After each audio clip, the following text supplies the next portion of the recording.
প্রাণ পুরুষ, মাটির মানুষের নেতা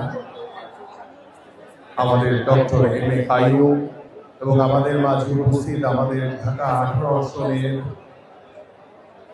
সংসদ সদস্য, আমার সহকর্মী সহযোদ্ধা জনাব এস.এম. জাহাঙ্গীর হোসেন এবং আমাদের মাঝে উপস্থিত আরেকজন আমার সহকর্মী সহযোদ্ধা যিনি আন্দোলন সংগ্রামে অগ্রভাগে থেকেছেন, বর্তমানে ঢাকা উত্তর সিটি কর্পোরেশনের প্রশাসকের দায়িত্ব পালন করছেন আমাদের সকলের প্রিয় জনাব শফিকুল ইসলাম খান মিল্টন সহ উপস্থিত আমাদের ঢাকা মহানগর উত্তর বিএনপির যুগ্ম আহ্বায়ক বৃন্দ, সদস্যবৃন্দ এবং আমার এই পাড্ডা, ভাটারা, রামপুরা বিএনপি সহ ওয়ার্ড বিএনপি সহ অঙ্গ এবং সহযোগী সংগঠনের বিভিন্ন পর্যায়ের নেতৃবৃন্দ, সবাইকে আসসালামু আলাইকুম ওয়া রাহমাতুল্লাহি ওয়া বারাকাতুহু।